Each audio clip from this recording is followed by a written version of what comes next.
showing them right now. This is the first screen, first slide. Get it up. You want to signal somehow when you slide? Yeah, I can do. I can speak into this. Is that fine? Yeah. I haven't opened the line, but we're going to go if you want. Yeah. Do like 2 seconds.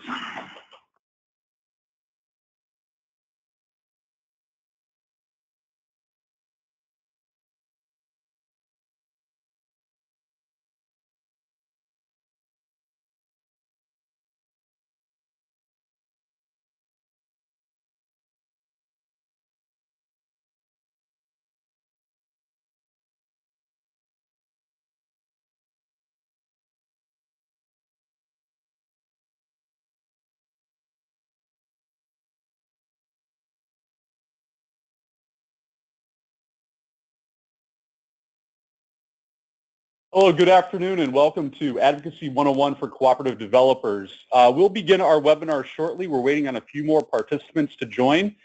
We should begin in about a couple minutes. Thank you.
Well, good afternoon again, everyone. We are beginning to start our webinar, Advocacy 101 for Cooperative Developers. My name is Alan Knapp. I'm the Vice President of Advocacy here at NCBA CLUSA. We're happy that you can join us today. And those of you who are not able to join us today, hopefully you can view this archived and ask questions as we go along. So let's, without further ado, let's get to our agenda. So today we're going to be talking through a number of things related to advocacy. And so we'll be talking about the difference between the value of and difference of advocacy and lobbying. We'll talk a little bit about the overview, structure, and roles of Congress and federal agencies. This will be a little mundane and a little bit of a civics 101 lesson, but nonetheless very important. We'll be discussing a couple of themes that have seemed to be that have come out prior to the webinar with questions that were submitted, and we'll stick to these two themes, communicating with Congress and congressional processes. We'll wrap that up by talking about learned effective advocacy strategies. We'll then talk about the role of your association here, NCBA CLUSA, and then finally we'll provide an email address for any questions that you might all have to send to us after the webinar is over. So we want to talk about the value and difference of advocacy and lobbying. This is really important to understand. In the First Amendment, most people think of freedom of religion and freedom of the press, but there's also one additional statement in the First Amendment, and that's Congress shall make no law abridging the right of the people peaceably to assemble and to petition the government for a redress of grievances. This is the part of the Constitution that allows citizens the opportunity to be active, involved in their government and not be fearful of repercussions. It enables them to provide information to their government officials, tell them if they're doing a good job or not doing a good job, and it tells them how they can, what they should be doing differently to make life a little bit better for themselves and their neighbors. The effects of laws and regulations on operations for both companies, trade associations, private citizens is it's not to be understated. So the laws and regulations, how it may change your life for better or worse. Today you just can't sit idly by if you rely upon or dependent on government or desire their participation. It's a common adage that in Washington, if you aren't at the table, you are on the menu. There are literally hundreds of companies and associations that interact with policymakers routinely and spend money to get their point of view across, given the spectrum of finite resources, time, and political constraints. In 2017 alone, there were over 11,000 lobbyists in the nation's capital that spent over $3 billion annually trying to shape legislation, trying to shape regulations. What we're trying to do is to explain that there's a lot of moving pieces going on, and in order for us to be effective advocates, we need to be part of that process. We need to understand the resource limitations that our policymakers face, and we have to understand how we can fit into those spaces. So a little bit of definitional language here for those that aren't aware, because they are a little synonymous, is the differences between advocacy and lobbying. The definition would be is by doing advocacy, you're seeking to affect some aspect of society by appealing to individuals and government about their behaviors and actions. So an example would be is we believe in a living wage, or we believe in climate change, or we believe we should be fixing potholes in the road. These are statements about how we should be living. They're, again, protected by the First Amendment, freedom of speech, freedom to petition our government. There are literally no limitations on who and how you can be an advocate. Conversely, lobbying are specific attempts to influence and reference legislation or regulations that relate to any advocacy effort. So if an advocate would be is we believe in a living wage, an example of lobbying would be is we support a specific action, i.e. HR 1234, that establishes that living wage. So lobbying points to a specific course of the actions. It has its own political ramifications, and generally under federal law, the Lobby Disclosure Act, that type of activity has to be reported, and some organizations like nonprofits are either prohibited or limited from doing so. Some nonprofits can do some lobbying as long as it's no more than a particular portion of their total revenue, usually about 10%, is tied into that. So we want to talk a little bit about when we're talking about trying to be an advocate and we're trying to do lobbying, we're trying to shape a particular point of view, we have to understand a little bit of the landscape in which we're going to be operating. Obviously, there's the Constitution and civics. Article 1 is the legislative branch, which talks about the lawmaking functions. Article 2 talks about the executive or the federal administration or agency process. And then, of course, Article 3 is about the courts. And civics is simply the study of the rights and duties of citizens and how government works.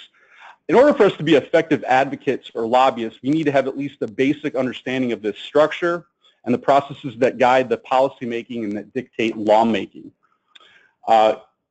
So when we're talking about the House of Representatives and the U.S. Senate, we have to understand that there are 435 members of Congress that serve every 2 years. We have 100 senators that each serve a 6-year term.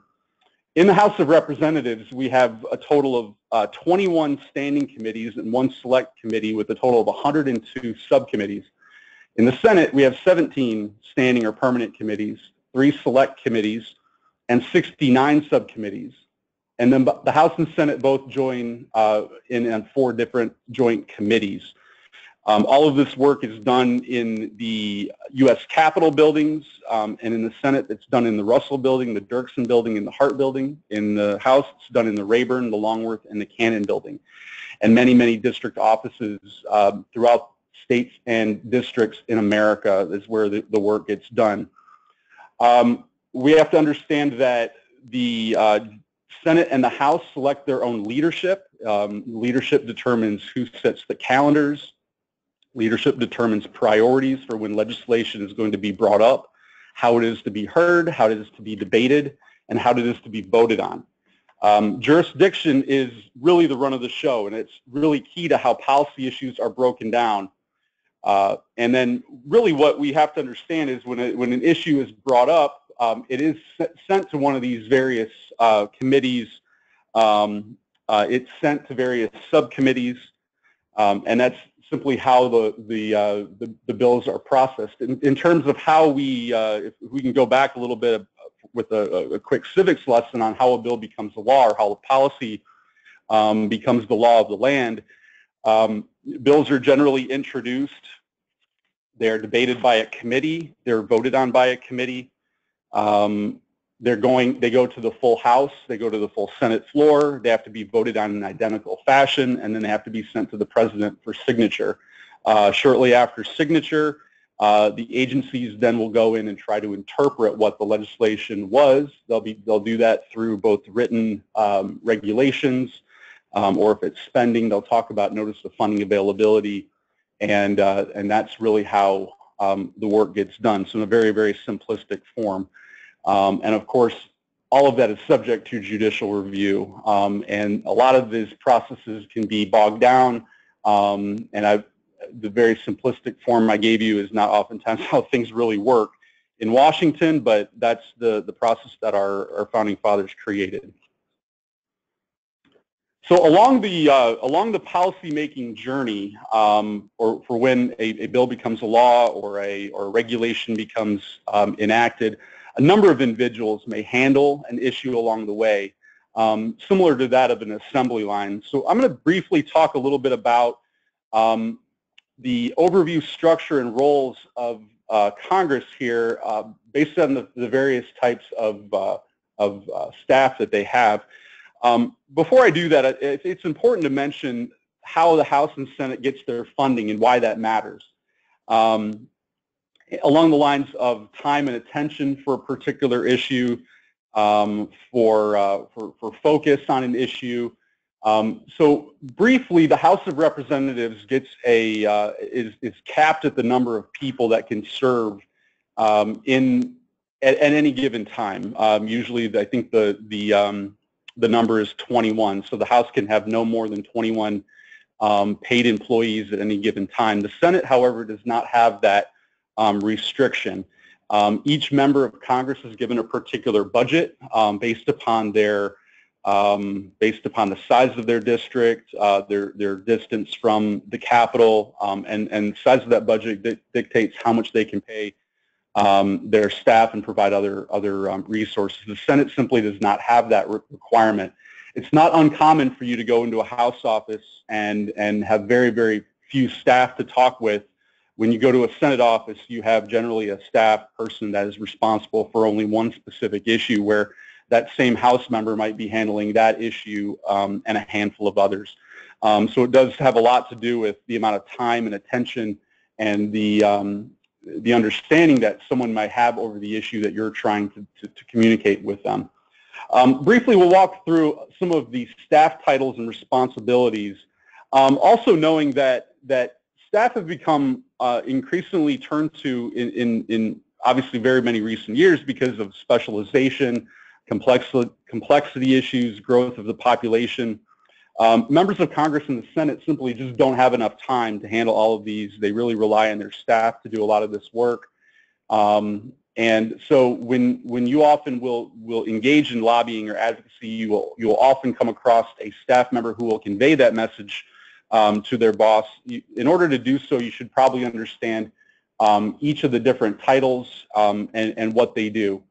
So starting at the top, we have a chief of staff is usually the top staff person in each office. In Washington D.C., they're the member of Congress or the senator's chief policy advisor. They manage the day-to-day operations of the staff. Sometimes they have to go off the hill and do political things. They're often back in the states and district to manage those staff as well. The deputy chief of staff or the legislative director is in charge of all of the legislative portfolio for that particular member. And it could be they specialize and focus on where the member's committees of jurisdiction are and the issues of importance to that member of Congress. The legislative assistant or legislative counsel, usually you'll have many of those in each office, and it's just simply how they break down the portfolio of issues that they are to be handling. And so some of those members will handle particular areas of interest. Ultimately, the legislative director has responsibility over that entire umbrella. A legislative correspondent will usually serve underneath a legislative assistant or counsel.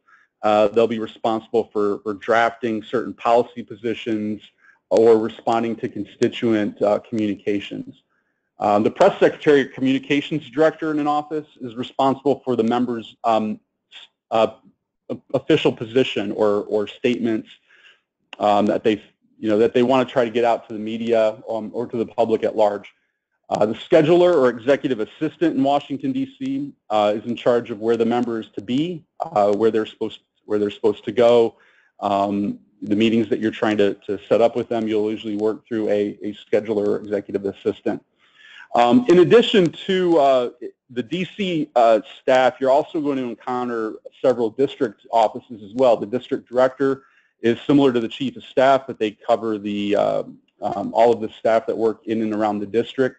A field representative will basically be someone in a car that goes from meeting to meeting and listening to constituents and their issues. And then a caseworker is usually in each district office that handles constituents' issues with federal agencies and difficulties that they're having with red tape. In addition to these are personal agency or personal office staff. In addition to that, there's committees of jurisdiction that have staff directors and professional staff that each handle those various committees that we talked about. So a lot of people will have their hand in the policymaking process. Each one of these people you might interact with, and it's important for you to know exactly what each of them do in order to determine how to speak with them. So when we started the Advocacy 101 webinar, a couple of questions were flagged into the following themes, and these seem to be very important for our audience today, and they were kind of organized into two themes: communicating with Congress and congressional process. I would like to thank Alex Stone of Cooperation Works for her help in reaching out to her membership to help understand these interests and for us to be able to talk about these on today's webinar. So we'll be taking some time to go through each one of these themes I'm going to try to read a few of the questions that we already received prior to today's webinar. And the first theme is communicating with Congress. So our respondents submitted 11 questions that dealt with such questions as who should we meet with and where should we meet with them? How do we make an effective meeting? And what is the most effective way to communicate? We'll break down each question. One question read, is a visit to a member's Washington or local office more effective? Which has its advantages? And what does it mean if we don't see a member themselves, we see and visit with their staff? Are there circumstances where seeing staff is actually more effective? And I'm curious about strategies in Washington versus those in the district. Though we'd like to do more at home, we tend to get caught up by the day-to-day and find it hard to coordinate trying to set up meeting times in the district. So I want to talk a little bit more about these questions and who we talk to, I think understanding from a member of Congress's point of view, the most important thing that a member of Congress, the most important thing for them is generally re-election. So trying to establish a rapport with their constituents, trying to understand what makes them as voters be interested in issues is something very important to them. So being effective locally and talking to the district directors or talking to the field representatives about the work that you do, the jobs that you create, the impact you have on your local economy is very, very important for that member of Congress in representing you. It's very important to them as a voter. And oftentimes, you know, as we indicated, it's sometimes advantageous to see staff. You have a little bit more time to talk with them. A member of Congress might be coming and going. You might have 5 minutes to talk with them about something. Whereas a local staff member, you might have, you know, 30 minutes or longer to talk with them a little bit more about their issue. They might understand your issue a little bit more, and they might convey that more to the member of Congress during additional meetings. I want to talk a little bit about the other question we got, and this is, how do you make the most of a 15 to 30-minute meeting when we frequently don't have a lot of time to make our message known? I want to walk through a little bit about kind of the anatomy of a meeting, and this would be, I'll talk a little bit about the Washington, D.C. meeting because, you know, you might be trying to impact a certain regulation, or I'm sorry, a certain law.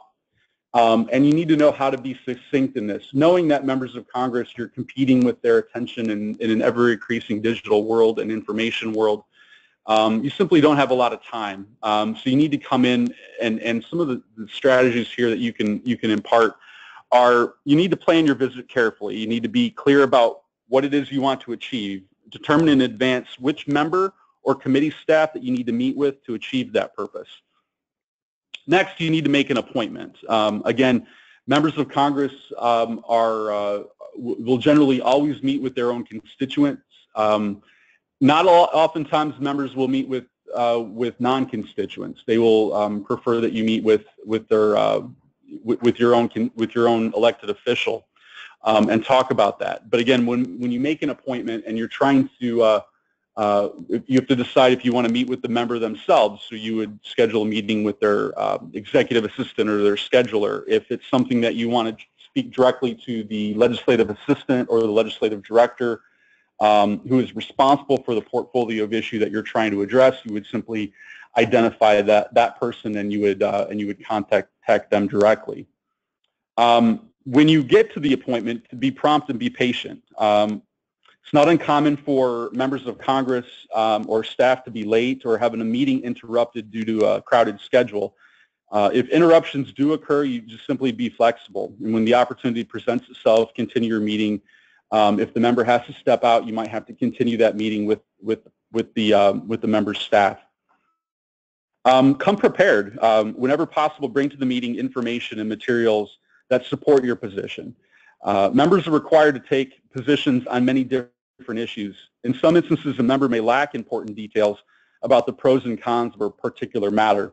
It is therefore helpful to share with the member information and examples that demonstrate clearly the impact or benefits associated with a particular issue or piece of legislation. Next, be political. Members of Congress want to represent the best interests of their district or state. Whenever possible, demonstrate the connection between what you are requesting and the interests of the member's constituencies. If possible, describe for that member how you or your group can be of assistance to him or her along the way. And when it is appropriate, remember to ask them for a commitment. Lastly, be responsive. Be prepared to answer questions, provide additional information in the event the member expresses interest or asks questions. Following up the meeting with a thank you letter that outlines the different points that you made and covered during the meeting, and sending along additional information requested will simply help out in that way. Next, we'll talk about most effective way to communicate. This was another question. A few other questions we had are, should we be thinking about or talking about things differently when the member is in Washington vis-a-vis their district? How do you know you're getting real interest and support versus empty acknowledgement of your concerns? And given time constraints, how important is it to send project information to federal legislators in the district where you have projects as a matter of routine? If so, how often should we do so? When you're communicating in Washington, D.C. versus the district, just remember that each of the offices have their own specialization. In Washington, the staff are interested in dealing with particular bills that are coming up. You want to be able to talk about how your particular legislation is supposed to fit into that process. When you're talking with someone in the district, you want to be talking about what they are doing impacts your job, your community's economy as a whole. So those are some things that you have to take into account when you're discussing that. Moving on to theme 2, we are talking about congressional processes. So webinar respondents submitted 9 questions that dealt with such common questions as, what is the calendar of when things get done? How can you most effectively change or shape a particular policy matter? And how do other cooperative organizations work together for the common good? Some of the questions we got is, can we get an overview of the legislative calendar to know when important matters are likely to come up? We seem to get news about this with only limited notice, and it would be nice to prepare for such requests and needs by knowing when they are likely to emerge. We always seem to be running behind the process and seldom leading the process. For appropriations matters, what are the things we should be doing year-round? Then in an approximate order of sequence, what are the first things we need to prepare for now so that we're not catching members of Congress at the last moment? A little bit about the calendar. So we have, again, as indicated, the congressional leadership sets the calendar of when bills are to be brought up, when bills are to be, when issues are to be addressed. Some of this is arbitrary. Some of it is dictated by timing. Some laws, such as the Farm Bill, will expire at certain points in the policy process and need to be re-upped. Same thing with annual appropriations processes.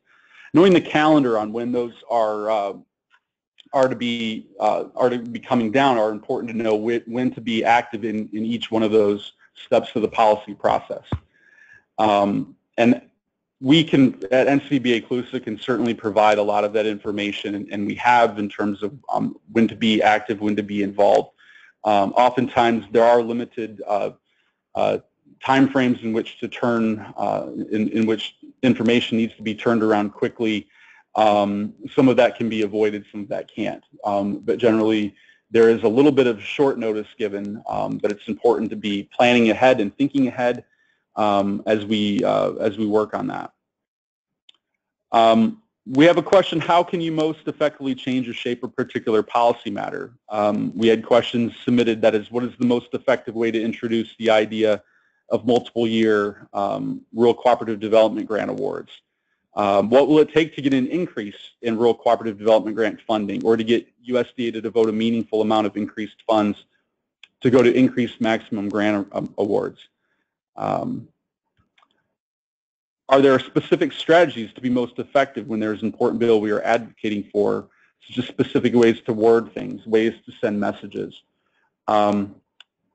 These are important to remember, because going into mind the amount of time constraints that members have, there's a lot of limited days in the congressional calendar. We also have limited budgets based upon political reasons.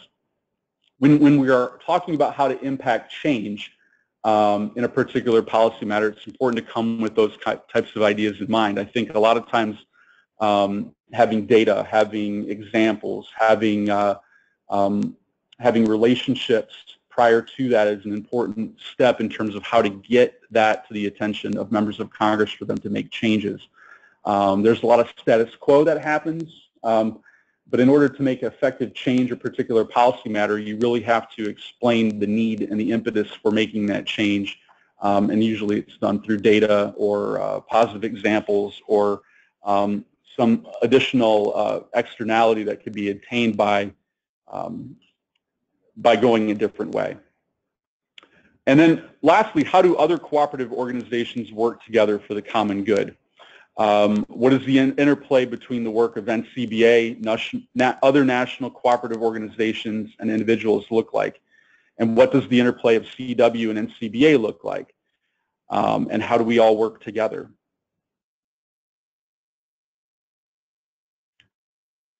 Moving on, the next are just kind of a real overview of kind of the effective advocacy strategies, talking about what we've gone through so far. Again, the importance of data and examples. We need to be able to create materials that are succinct and compelling that make our case. Again, we are competing for an attention in an information world. We have to plan and strategize ahead. Do we want to continue the status quo and play defense, or do we want to angle for more? Each of those decisions requires its own strategy and many months of planning ahead to figure out how to make each of those work, whatever you decide you want to do. We build relationships in Washington, D.C. and states and districts. We can do this by regular scheduled meetings, by communications that we have. We're communicating with the member themselves, or we're communicating with their staff. We invite elected officials to see what you all do and its value. We at NCBA are beginning to focus more here on connecting members of Congress and the co-ops in their district as a way of combining it and making it more real for them. Be active and involved. A lot of times members of Congress are looking to be involved and see what's going on in their district. It's okay to ask for them to come visit what you're doing, to have ask their district director or their field representative and notify them of what you're doing. Ask them to come visit you and speak with you about some of the things that might help make your life a little bit better, and things that they can do perhaps legislatively to help ease things along, or to help make things a little bit more conducive to your business strategy. Some like to donate to political campaigns or association political action committees as a way of getting a little bit more action and influence over the process. And then coordinate and collaborate, working alongside or with other like-minded groups. Simply helps you create more leverage, and you can do that when applicable. So going into the resources, wanted to talk about the role of your association, NCBA CLUSA. And you can access our information online at ncba.coop and then go to the Advocacy tab. There's a lot of information in there. The board of NCBA CLUSA has identified several areas in which advocacy can be influential as your apex trade association. We listen to concerns. We inform about the cooperative model. We advocate and we lobby the administration, federal agencies, and the Congress, and we do that for all cooperative sectors. Oftentimes we'll support some of the larger cooperative sectors, or we will complement them in some ways. We'll align and coordinate with them on various issues. We'll lead at the intersections. When there's no leading voice, we will oftentimes lead at those intersections.